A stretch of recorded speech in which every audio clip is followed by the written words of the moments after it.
Welcome back to the Last Lap podcast, post Grand Prix Sao Paulo 2023. I am joined by the wonderful guest who joined on the live stream, Pete, filling in for Niran, of course. Pete, back again. Good to see you. I'm a better looking Niran, aren't I? Let's have it right. You know what I mean? You might as well let's get a poll, right? Peter We're not poll. live, but let's get I'll pin a top comment. Who's more handsome? He's more handsome. Pete or Niran, right? He's not here to defend himself, though. That's the whole point. Yeah, exactly. He's light skinned. He'll win anyway. Don't worry about it. He'll be fine. He'll be fine. Plenty of footage. DL, thank you very much for joining us for the podcast Thank you for having us. as well. Just quickly with a race, bit of a stinker. Let's give it a rating out of 10, I think.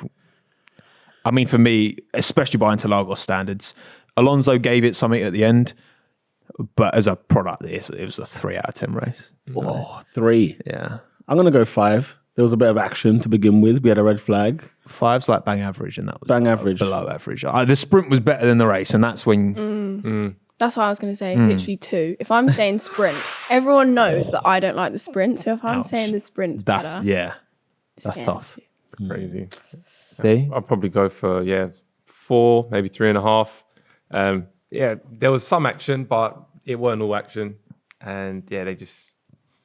The thing is, the gaps opened up quite quickly. We had big pace differentials between a lot of the teams, I think. Yeah, like the Astons were both clear of the Ferraris. Yeah. The Ferraris were way clearer than the Mercedes. We'll get onto them, I'm sure.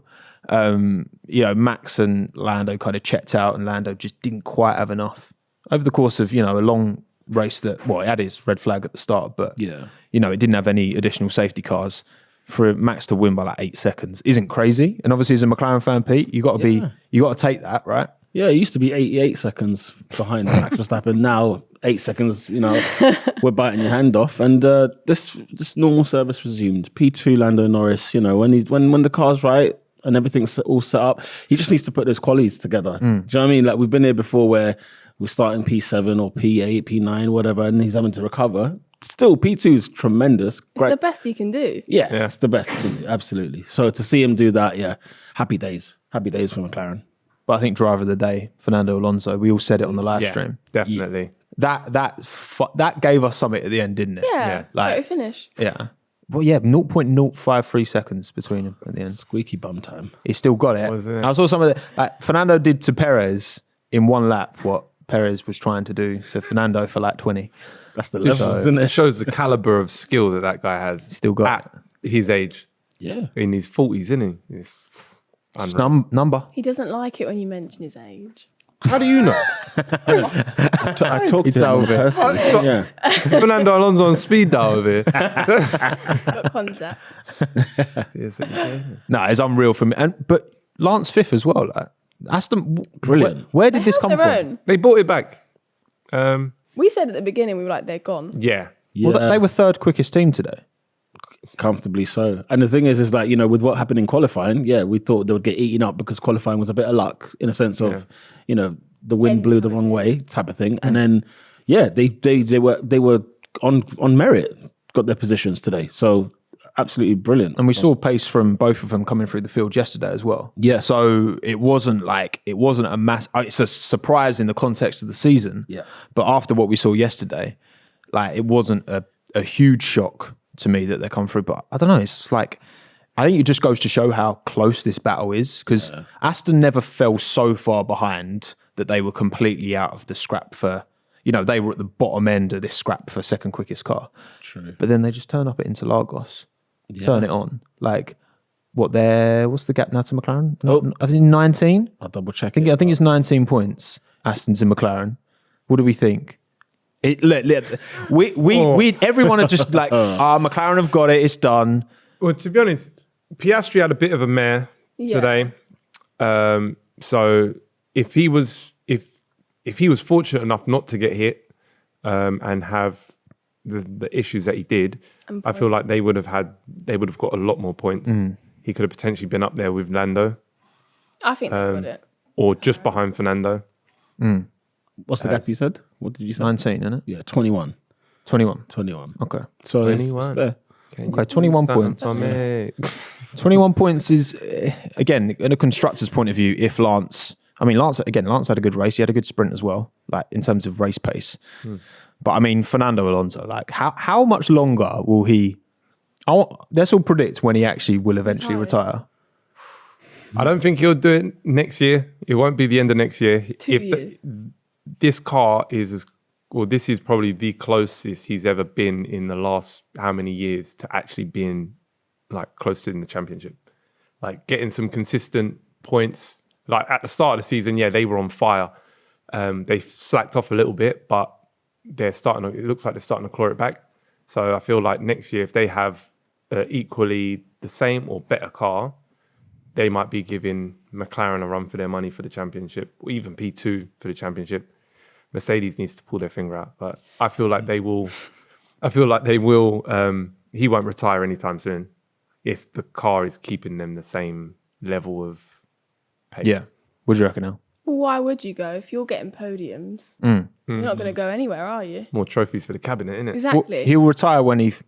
You'd When think it drops off. when he feels like he's losing that edge. Yeah. But we saw today he's A bit that like how edge is Vettel was like. yeah. When Vettel was at He was Aston Martin, so and light, it was just like you can see it was slipping away from him. you could tell he wasn't the driver he once Yeah, was. he was like, you know what, this is. It was time. depressing. Yeah. I wonder what Vettel would be like in this Aston Martin though. Whether that drive would come back to him. Whether it's just a case of because he I saw the think car it was will. bad that he just kind of let go. I think it would.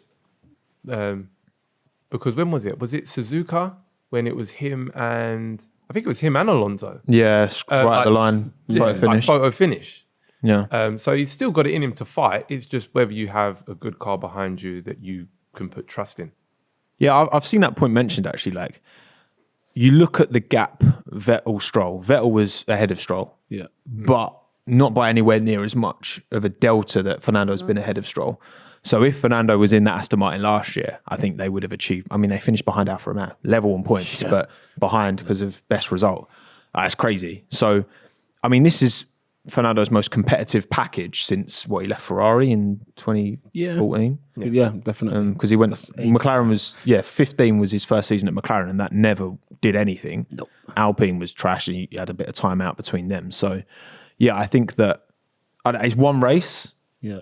But it must be encouraging, like to at least, because it just felt like they just had no understanding before this weekend of where things have gone wrong. And like again, McLaren are going up there, and like the trajectory was just appalling. It's bizarre. Yeah, I mean, I think in terms of retirement, I'd predict. I'm looking at 2027, and the reason I say that is I think he wants to stay here for the new regs. And when the new regs, he's so come in, happy. He's he's delighted. Yeah, he's absolutely delighted. It's good to see. Yeah, man. But yeah, I think like 2026, see how those new regulations sort of pan out. And then if it stinks, 2027, I think it might be done. He'll be like, yeah, see you later. Like Vettel was, last year. But yeah, it's great. It's great to see Fernando still fighting. Stroll as well, if we're talking Aston Martin. Stroll, P5 was my driver of the day, really, because, it's always a bugbear with me and Stroll is that you know the talent is there when he wants to put it on. That's the other thing. It's like he maybe once every 20 races do we get something from him in his career, in his entire career. He switches it on. He switches it on. P5 in Brazil. I mean, that's not if you're not a car that's actually fighting for a title or whatever. That's very good from decent. him. It's very. And he was 10 seconds down the road from Fernando, which isn't like crazy. No embarrassment. Though. I mean, it's Fernando Alonso. Yeah. Again, he's one of the greatest of all time. I'd say that in terms of like you look at the full extent of his career. But why can't Stroll turn it on more often? Do we think? Because I made this point in the stream. Like he'd know like his situation is different to most other drivers on the grid. Yeah. Like the vast majority of other drivers on the grid, if their performances absolutely stink, they will get dropped and they will have to move on. And like you can argue, all right, there's periods where Stroll hasn't deserved to be in the sport. There's periods where he's had great races. But like, I just feel like from a mentality point of view, it's impossible to expect him. I'm not even having to go at him. I'm just saying like in his context, his situation when your dad owns the team and that, you can't expect him to get that drive and that absolute, determination that other drivers, and, you could argue Ocon's maybe too guilty of it because he overdrives, to actually pull that performance out more often. That's for me, but I don't know about you guys. Yeah, 100%. Like you need that pressure. They all work so well under pressure. And he doesn't have that pressure. Of course you're going to chill a bit more. Even like subconsciously. Yeah, I think subconsciously. the mentality. That's like if you really worked plays for, like, into it. it's the same thing. If you worked for your dad and he owned the company, You're not gonna and get you're not gonna. You're like, man, I ain't getting sacked.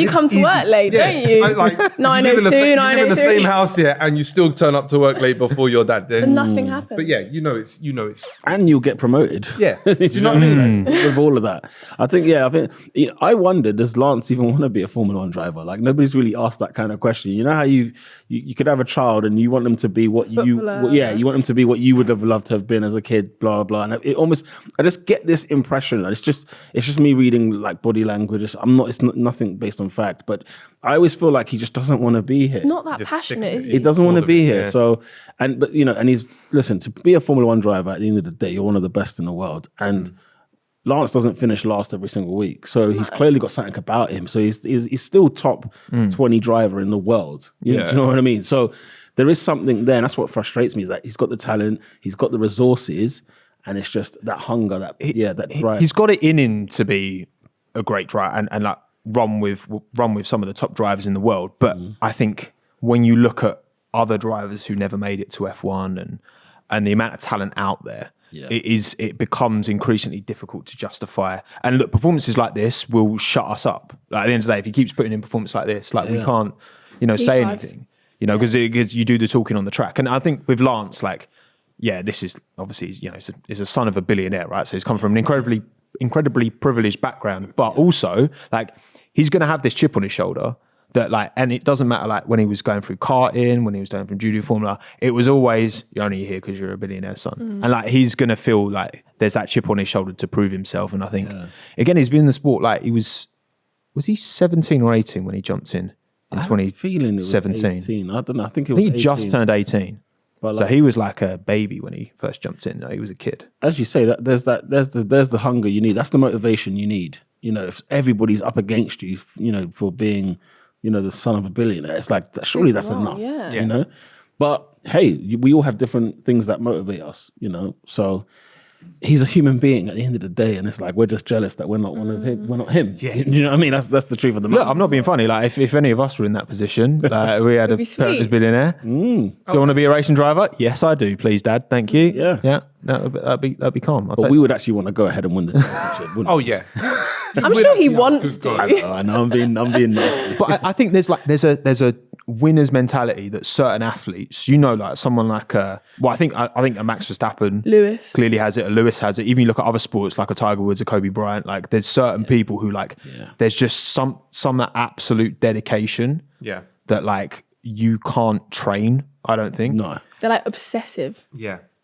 It's freakish, isn't it? It's what they do outside of the main event. Fernando Alonso, like when he's like in off season, he's at his karting track back in like Oviedo. Yeah. And he's got his own karting track, so he just races around that when he's not racing. Max is always on the sim. Yeah. Like Lewis's approach has always been like Nico's talked about it so many times. Yeah. So it's like I think that's the stuff that when I say about Lance Stroll not being motivated, relative to us, I think he's probably very motivated. Yeah. But relative to what it takes to be a top tier athlete on merit, that's a different ball game. And that's what Fernando has. Yeah.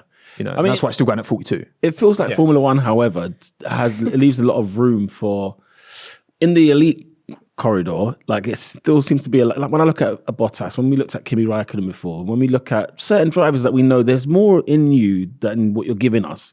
I feel like in this sport, there's way too much of that. There's too many drivers. I mean, 2, 3, 4 drivers is too many for people to be like that. Where I feel like, okay, we can say the car is not good, and that's fine. But we never see, like we always saw Fernando squeeze everything out of a car, every terrible car he was in. Yeah. Do you know what I mean? We've seen like what maybe even Lando's done in that McLaren before. And other drivers, George Russell, even when he was in the Williams, we saw. They tried to do everything. Whereas when I look at some of them, I'm like, you're not giving it full beans. You're not. Yeah, exactly. It's like that. the car don't work, so man. It is what it is. We'll just plod around in P15. That's what bugs me a little bit more so. Because imagine we had a full pelt of these drivers, of all of them. I mean, absolute peak. They couldn't do any less. I mean, the championship would be absolutely crazy.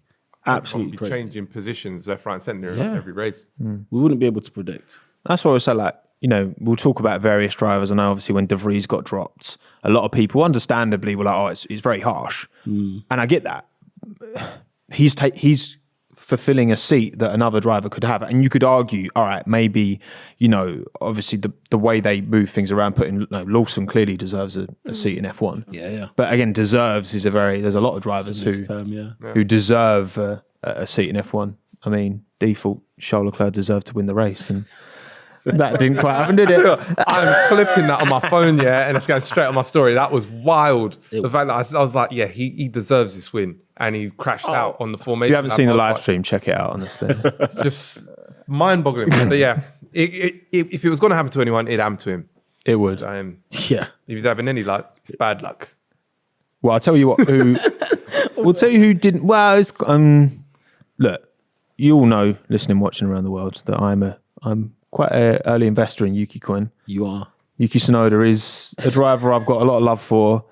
And, the ones you love the most, Minton can be annoying. Sometimes, he'll like poo in the bedroom. Yeah. And I love him. So I'll pick it up, but I'll still be annoyed at him. And I'll still be like, no, badminton, right? So when Yuki, look, he got P9 in the end, another 2 points, 7 points now between AlphaTauri and Williams. That gap was 16 not so long ago. Yeah. Ricciardo, obviously very unfortunate in the race. They've got big rear wing damage and then start a lap behind with Piastri. But do we think now 7 points, 2 races to go? Will AlphaTauri catch Williams for P7? Because it's a big deal, like constructors wise. The thing is, I find with AlphaTauri, you've got 2 drivers that actually can put in a shift when they have to. I find, Daniel Ricciardo, when he's on form, he will actually go out and start overtaking people. Whereas with Williams, you've got Albon, who puts in a good effort and can get that car up there. But then Sargent, every now and again, he's either there or he ain't. It's either all or nothing sort of drive. So I think for Williams to hang on to that position, as my old manager used to say, Logan Sargent needs to come to the party and he needs to perform. Scary. He needs to come to the party.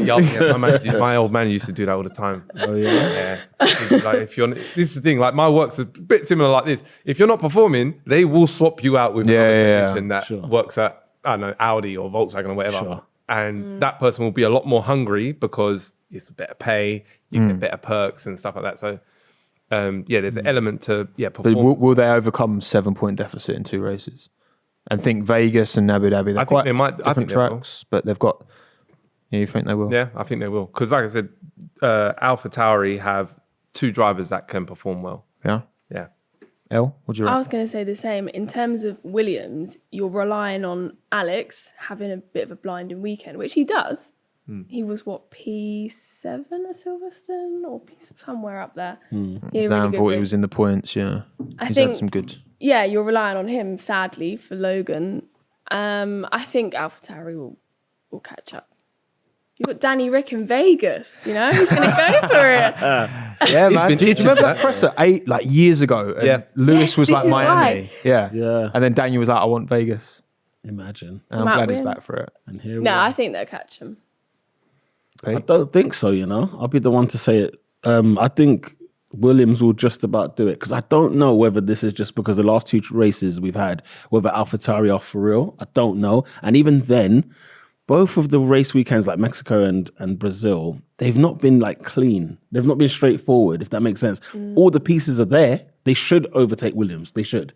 But I don't think they will because it just the gods at Formula One won't let it happen, and I think it all needs to line up. And Albon, the only problem is, Sargent is a massive handicap against the AlphaTauri. But I think Albon, with that on the line, we're going to see a hungry Albon for the last 2 races. One that we've seen him hungry before, but as in just. I think that with that on the line, that's going to be his championship. He's going to try and fight for, and he's going to deliver for Williams. I think Williams will keep it. Yeah, I think it's Vegas, isn't it? It's they know that should suit their car because they're a weapon in a straight line.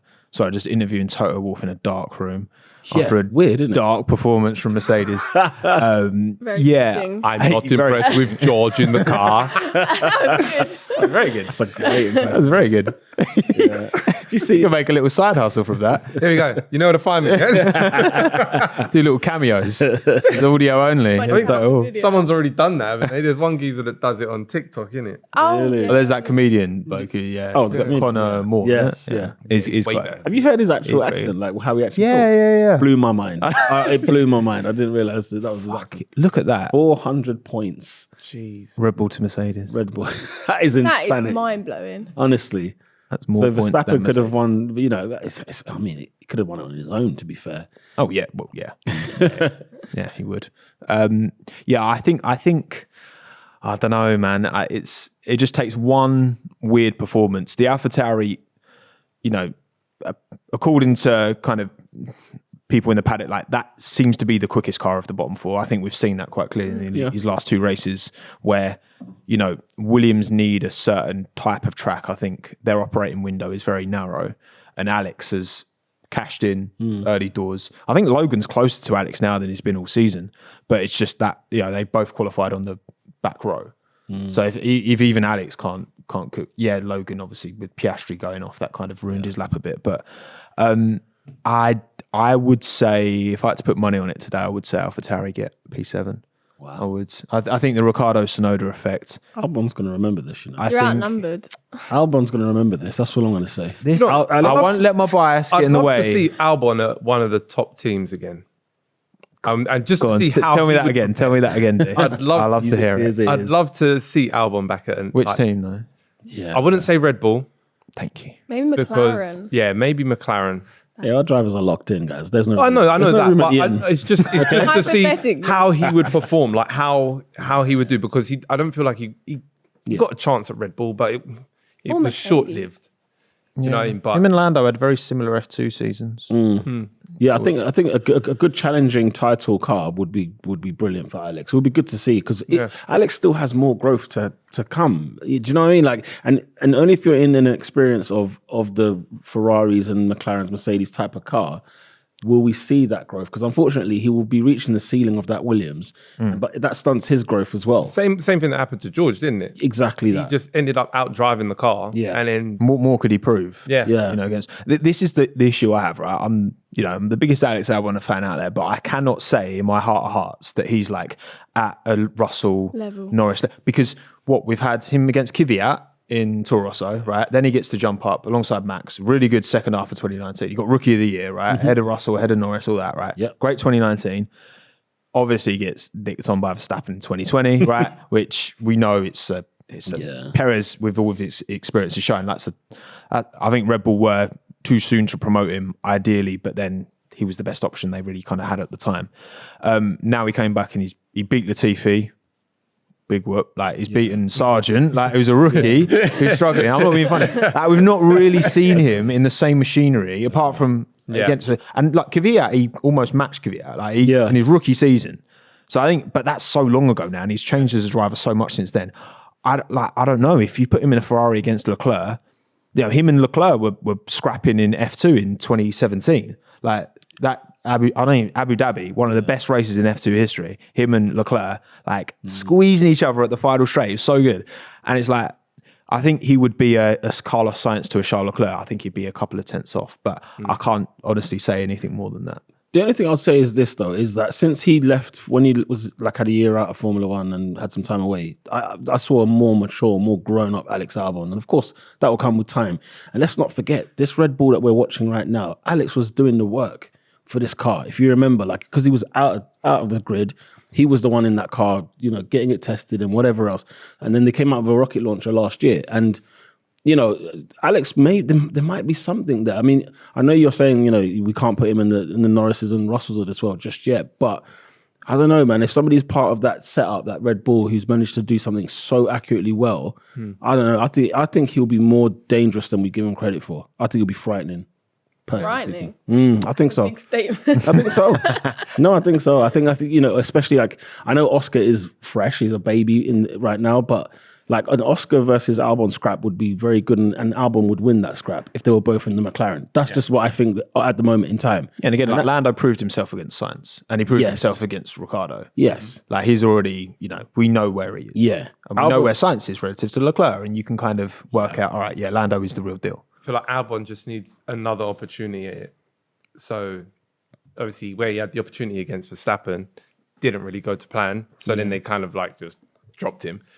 If he had the opportunity to go up against like you were saying, do like what Norris did with Ricciardo and then against Sainz, then maybe he'd have more of a better chance. But a second chance, always there. And the better move for Mercedes was to take Albon and not take Russell. That was the better move. Well, he could go there when Lewis retires. That could be the From possible Williams. ploy. But you wanted it to be Albon Lewis, not Albon Russell. You'd want it to be... I still, again, from what I've seen and how close Russell's got to Hamilton, I think Alex would fall into that number 2 slot against Russell. I do. Do you think so? Yeah, I do. Do you need a 1-2 though? Like you do. I think you really at the sharp do. end. You do. but like team Sainz game. and Leclerc are not massively 1-2. No, but I think that gap. Did you see them in Monza? That got very hairy. That could have, But that also, could have gone horribly wrong. But That also, was- and also, that's why they're not fighting for the championship. That's Because they're the fighting problem. each other. They're not on a 1-0. Because they're eating each other's points. I think they just don't have a good car. They don't have a good car. You're right, but they're eating each other's But yeah, points. where they're fighting each other, they're letting everyone else get away. They've not fought each other too much. Yeah, Monza. But other than that, I think like Sainz has shown that he can.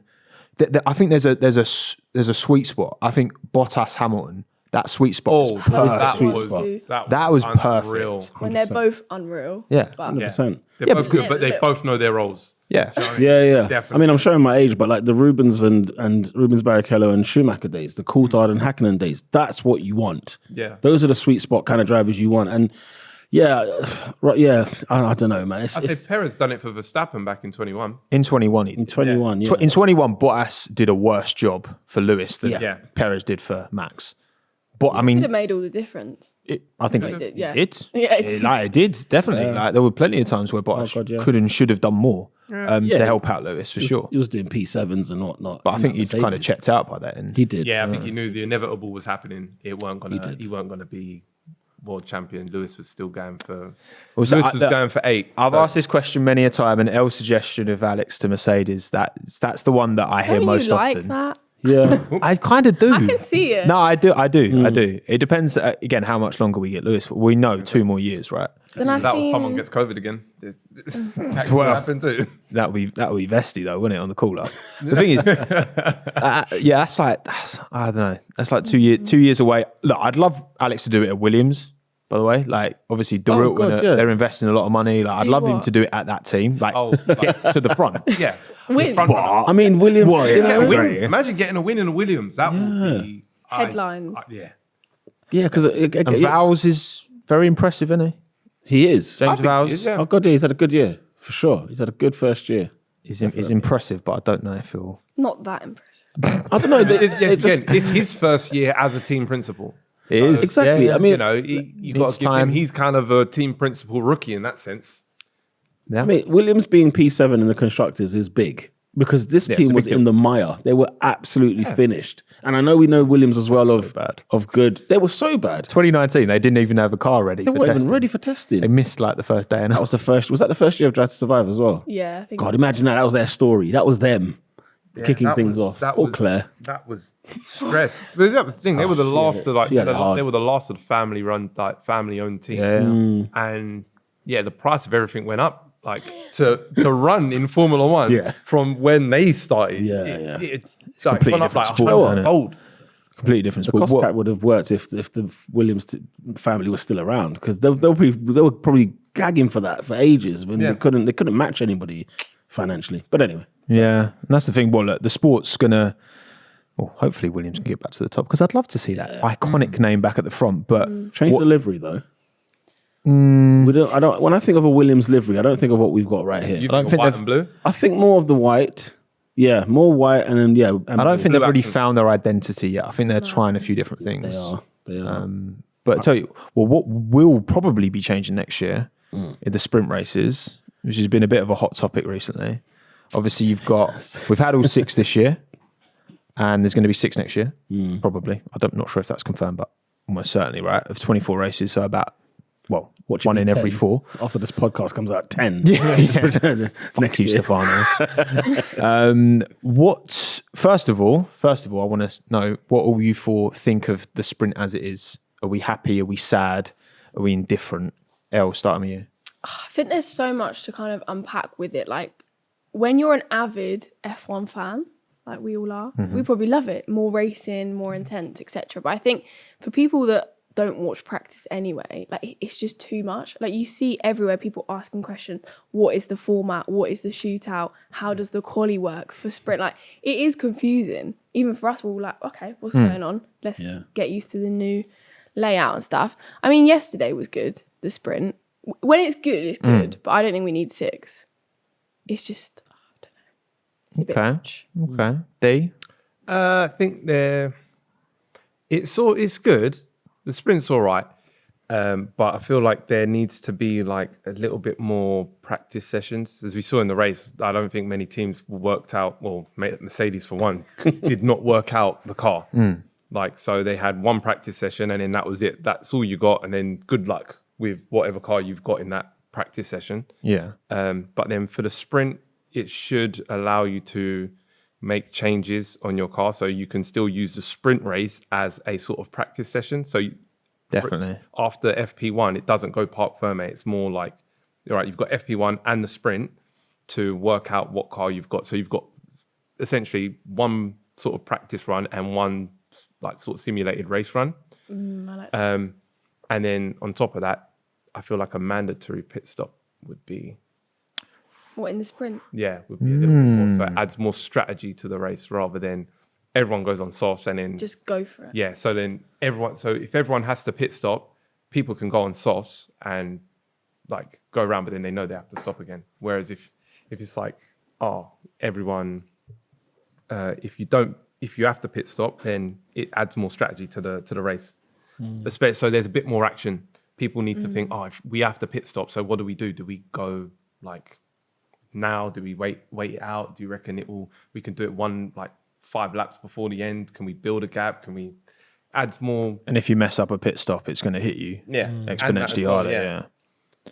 Okay. Pete? Yeah, I'm not really, you know what, for the first time, I'm not really a fan of sprints anymore. I think just because it's too much. There's too much going on. I'm finding out qualifying is like at 5 p.m. UK time, and I'm on my way home, and then I'm missing it. Always got it on the I've got it there, right? and it's like, it's all a bit like It's a bit much. I was actually a fan of it. Like, I was actually a big fan of it, and I really wanted more racing. Yeah, bring it on. For what it's worth, though, when I look back at it, I think, do you know what? Really and truly, let's go back to, we need to change, your qualifyings and so on and so forth. The sprint shootout, anyway, sprints are here, right? So we can't pretend that they're not. So whilst they're here, here's what we should do. Friday evening should be the sprint shootout. And with the sprint shootout, based on the championship order of last year, is the order as to which each driver goes out. Everybody gets one shot. One clean lap. One lap. Empty One track. shoot. Yeah. One lap on an empty track. Okay. And it will start. Track. And what it will start, well, it has to be empty. And what it will start with is, if Max is P1, he's the first one out. So it gives a bit more of an advantage for the guys at the back. So say Sergeant P20, he gets the last one, which is the most elevated track. It will spice things up. That's on Friday night. Then on Saturday, we have the sprint race. As is, and make it shorter. I think the sprint race is a bit not too long, but it's like so in the middle between long and short that I'm just like, no. I want it to be a short race, maybe 10 laps, done, get it out of the way.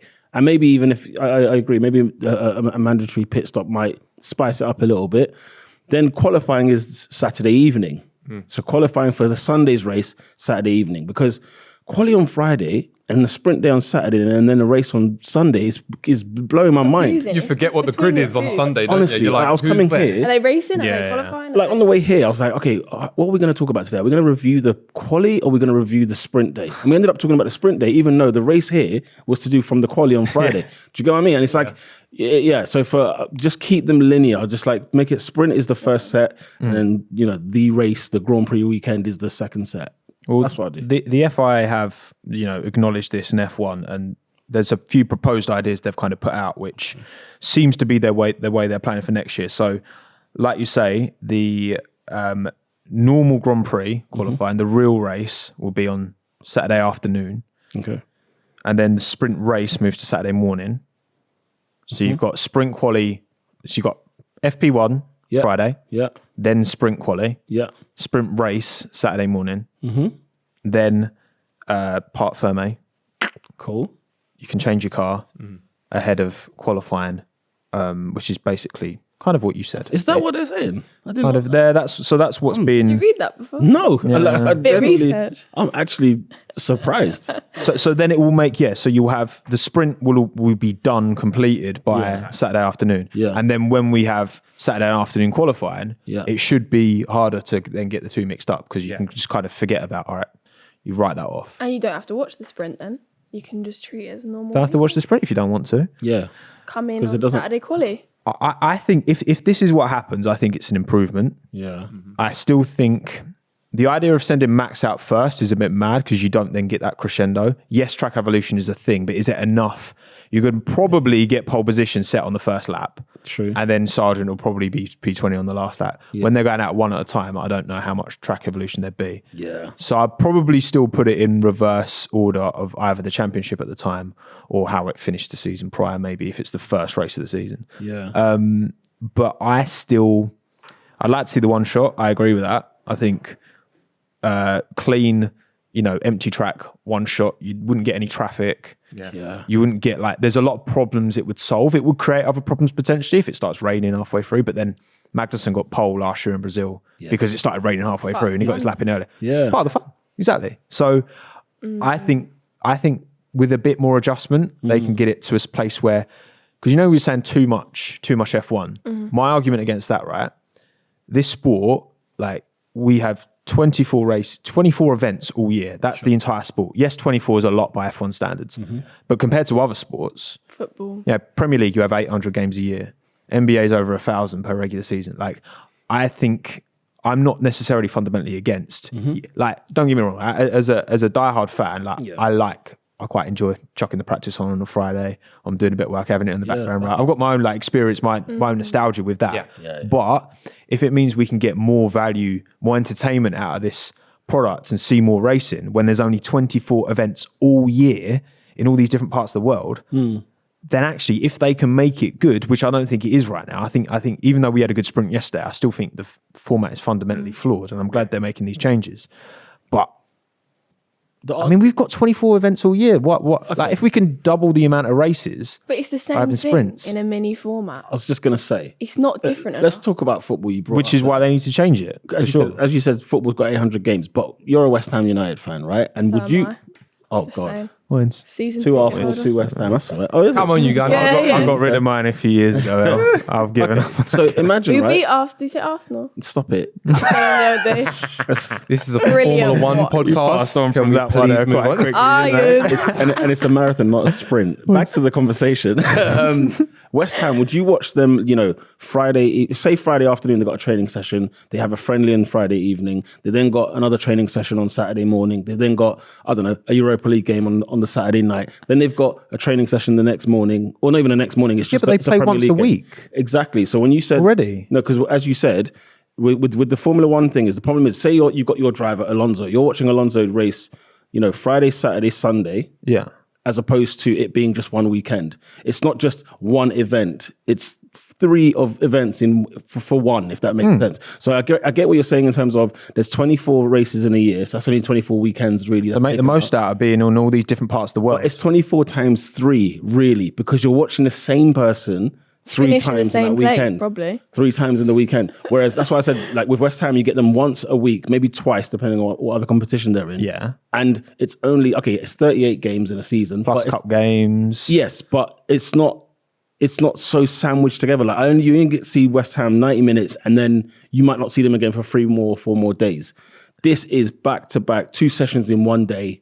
It's like, it's constant, where if I could spread it out a bit, if the season was longer, no problem. I'm not arguing. I wouldn't argue 38-week Formula One calendar, provided it's not giving me all of these extra sessions that come with it. Because like next year it ends in December, but then it starts in March. So it's like, I don't know how much more you can push it. That's the thing. Like to your point of it being too similar, because I agree. I think it's way too similar right now. Yeah.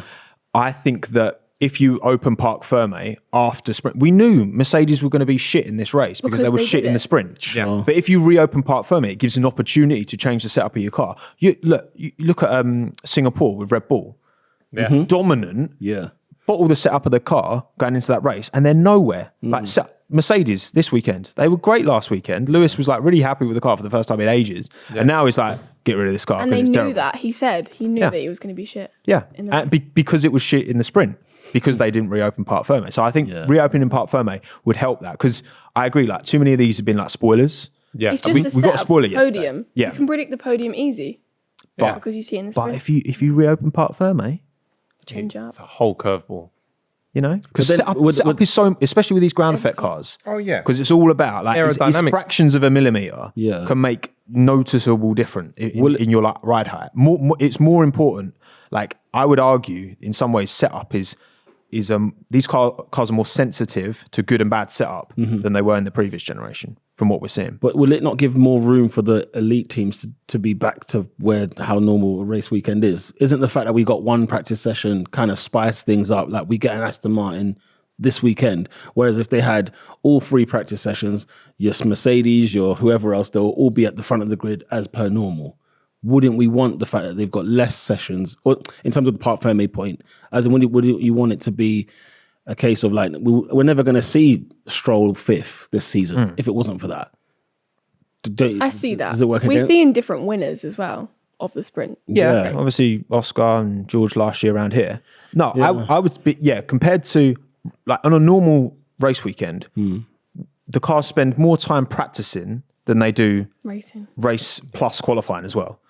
Like, so like that, I think 3 practice sessions is too much. Yeah. I think 1 practice session, then a sprint race, which you can still learn stuff from, but you're not prioritizing testing. You're prioritizing, especially if you could argue if you're at the back, you can spend in the sprint, you can almost treat that more as a test session than the cars at the front. Come into qualifying. Come into the pits, change a little bit, go back out. Again, that's literally what Alex was doing yesterday. Yeah. He literally said like he was trying different lines, he was like trying different things on the wheel to try and learn. He wasn't really trying to gain position, because when you're, well outside the top 10, what's the point? That's it, innit?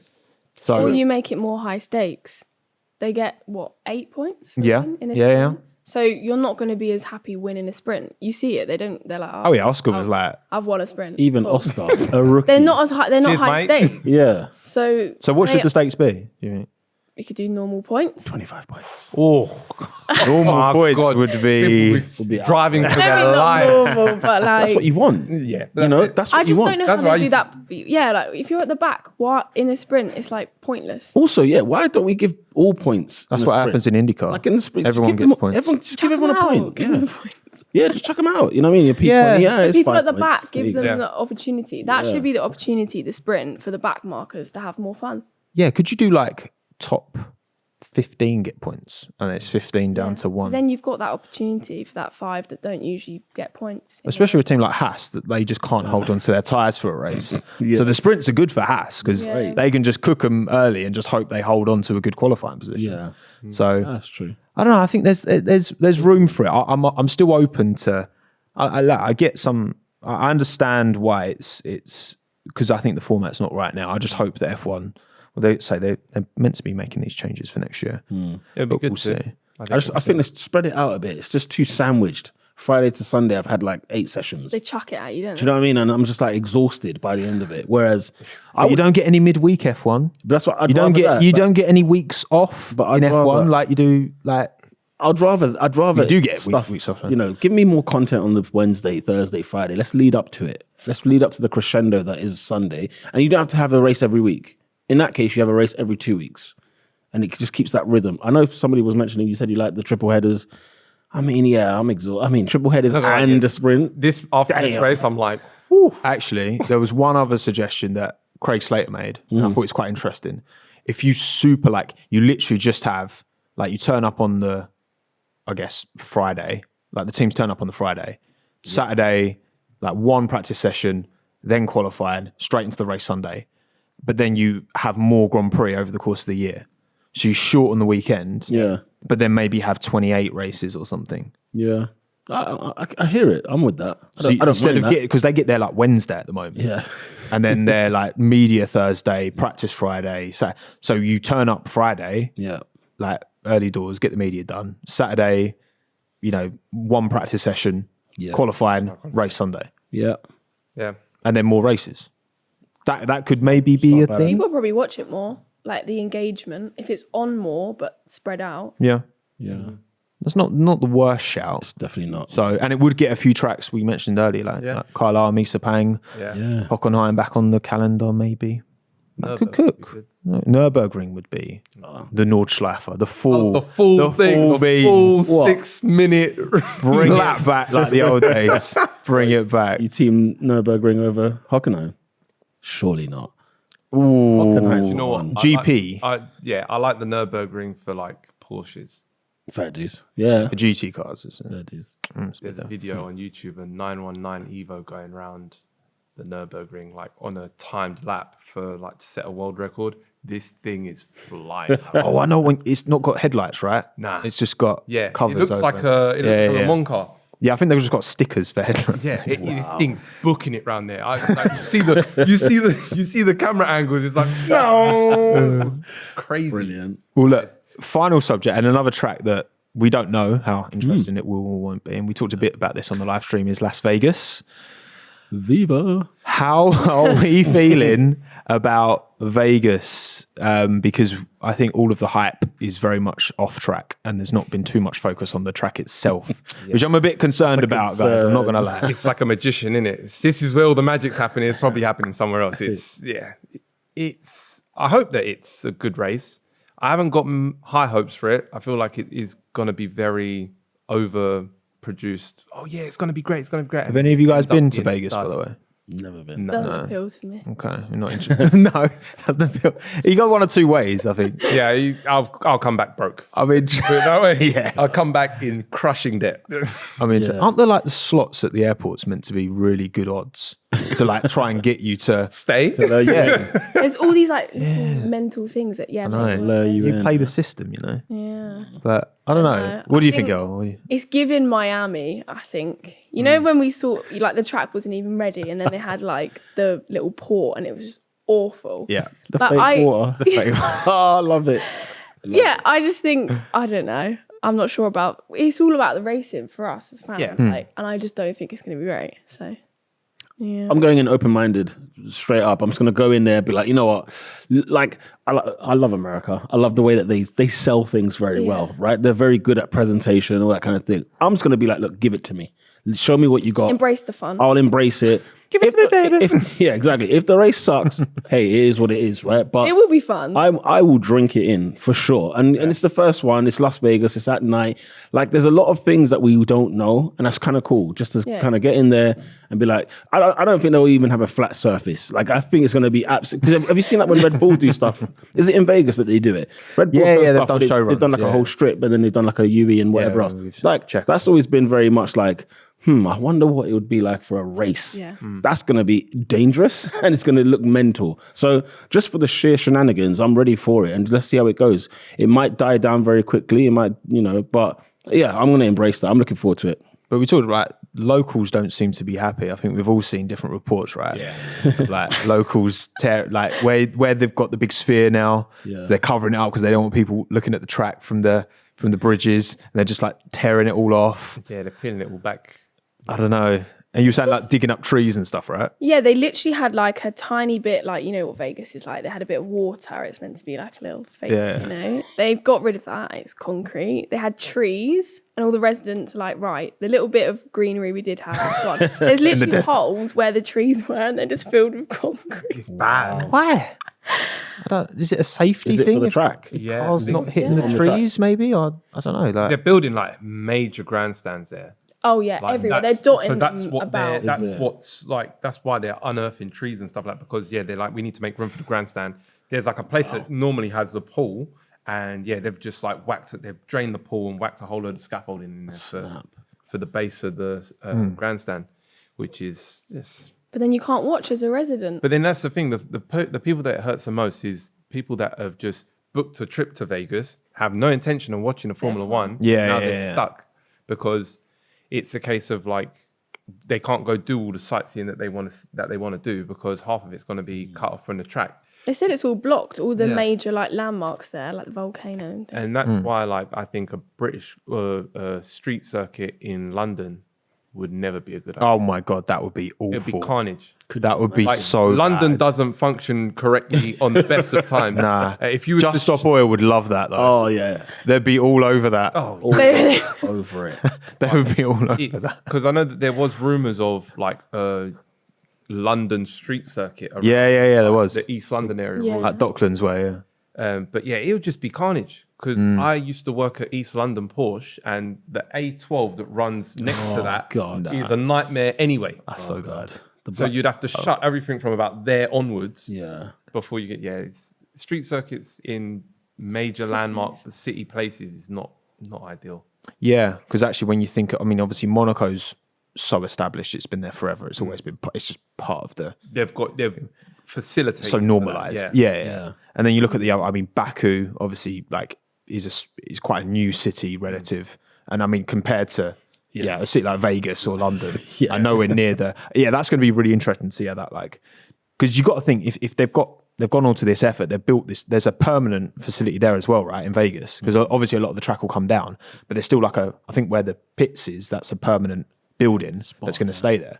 So there's an intention of keeping F1 in Vegas for the long term, and this is the first race as well. Like it's because I went to like the first Miami race, and actually like the organization, like getting in and out of the track was really good compared to like when I went to Hungary. My God, it took me 5 hours to get out of the track because the cab for like the queues for the cabs, and there's no infrastructure getting out, right? Yeah. So I think there's certain things it can do well, but I do the idea, the glamour, you know, F1 is a sport of the privileged and in terms of like historically, and like we race in Monaco. Yeah, Vegas is the American Monaco. Yeah. So it feels like I'm not fundamentally against it being there because it's part of the show, but I'm just not because you're very restricted. Obviously, with a street circuit, you're very restricted to where you can build the track because you have to use the roads that are there. Yeah. And I mean, Baku was a stinker. First year we had Azerbaijan was a stinker, and it's been pretty good since then. So I don't know. What are we early predictions for Vegas? I know we've got a couple of weeks. Who's going to win? Who's going to win? Who's going to win? Who's going to win? Because it's straight line merchants, but 90-degree corners. I'm actually going to say Checo. Oh, he loves the street circuit. A 90-degree corner, which is what street circuit is. He loves it. That is in his boat. That is. That's I've his got element. my good luck braids in. I'm going to say Hamilton. Yeah. Lewis will cook. Lewis will do I just don't think with that car, they're not good on like slow corners or any today. Yeah. one can only It's hope. weird because they were good on slow corners at Mexico last week, but they're terrible at slow corners in Interlagos this week. The exit is terrible, isn't it? That's the thing. The exit like- from a corner is. You want to like push it out. It was back the But sprint. it's stuck in fifth. In and the it's like sprint, brub, yeah. brub, brub, brub, brub, brub. In the sprint, it was shocking. It was dire. I would say Lando Norris. Let's go. Let's do it, man. Lando Norris is going to get his first win in a track that no one knows. Not even people from Las Vegas know. Max, Right. no, he'll be on the sim tonight. Yeah, Max is all over it, isn't he? That's the problem. He'll be on the sim tonight on it. Yeah, what are you saying? I'd love it to be Danny Rick. Oh, That. Imagine yeah. hit. Oh yeah. The one who wanted it. You know what? Yeah. Everyone said that, didn't they? They were like, we just need him back for Las Vegas. But I think it will be Red Bull. Yeah. Their car suits the street circuit. So Max or Checo? It's got to be Max, isn't it? Oof, okay, there you go. 4 different predictions. We'll lock them in early doors. Couple of weeks till the Las Vegas Grand Prix. So enjoy your week off. The podcast will be back next week, though. Don't you worry. Niran will be back from his elongated. I think I didn't extend my contract then. Not a good performance. We'll check in at end of year. You're about to get checkoed, bro. No, honestly, Pete, thank you so much for filling in, man. Nah, Not for the first time either. Where can the people find you? Yeah, Peter on Pole on YouTube, on TikTok, on Instagram, and McLaren Fan TV on YouTube, X, Twitter, whatever it's called, Instagram, and YouTube as well. D? You can catch me on Instagram and TikTok. It's DEEALLOTEY. That's all the spelling of it. So D-Alate. Love it. I'm the same. I'm on TikTok and Instagram. Prophet. The Prophet is PROPH. I'm getting my spelling. Yeah, there we go. Not FIT. Love it. Thank you all for joining us wherever you are in the world. It was a pleasure as always, and we'll see you next week for another Last Lap podcast, and in 2 weeks for the Las Vegas Grand Prix watch along live. Cheers. Peace.